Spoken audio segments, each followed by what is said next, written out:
Assalomu alaykum birodarlar. Bugun bir videoni ko'rib qalbim larzaga keldi. Sizlar bilan o'zimni hissiyotimni ulashmoqchi bo'ldim. Xabaringiz bo'lgan bo'lsa, mana Rossiyada bir tojik bolani 10 yoshli Qobiljon degan bolani bir rus maktab bolasi bir hafta oldin tayyorgarlik qilib yurib, millatini so'rab yurib, aynan o'zini rus xalqiga emas, bizim musulmonlarga tajovuz uyushtiribdi. Yana shuni ijtimoiy tarmoqlarga qo'yibdi. Biz ogoh bo'lmasak bo'lmaydi. Yana ijtimoiy tarmoqlarga ko'l qo'yibdi shuni. Yana anaqa yoniga yozib "С днем рождения" debdi. Bu men endi keldim binoga deyapti. Dunyoga endi keldim, qarab qo'yinglar. Hali ko'p ishlar qilaman deyapti.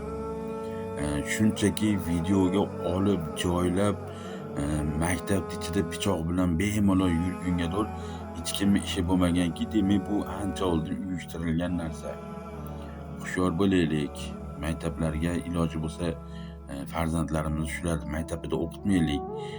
Allohdan so'rab hammamiz o'zimiz yurtimizda ish topaylik.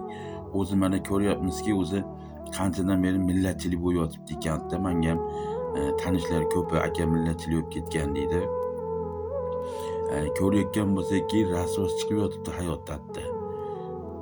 Alamzada xalq o'zini xalqi urushdan qo'rqib qochib atroflariga chiqib ketganda urushga faqat bizkilar jo'natyapti. Bitta aybini topib, bo'lmasam cho'ntagiga gera solib qo'yib, nimadirki qilib bo'yniga ayblar ilib, yana kecha yana bitta qonun ko'rdim. Mana 2026-yildan agar migrantlarda bir donagina qanaqadir bir aybi bo'lsa-ki, 3 yilga qamab olish ekan. Bu bizga nisbatan bu nohaqlik, bizkilarga nisbatan bo'lgan bu kamsitishga kiradi. Ogohlik davr talabi. Ko'zlaringni ochinglar, imkon qadar ketinglar Rossiyadan, imkon qadar. Bular ashi Hindistonlik hindlarini olib kelib ishlataversin. Bo'lmasam Xitoyinimi kimdir olib kelsa, Amerika deylardimi, kimdir olib kelsa olib kelaversin, Afrika deylarini. O'zlarini oyoqlariga o'zlari bir qo'g'rilsin, biz atrofda ko'raylik ularni. Birodarlar, ogohlik davr talabi, ko'zlaringni ochinglar iltimos.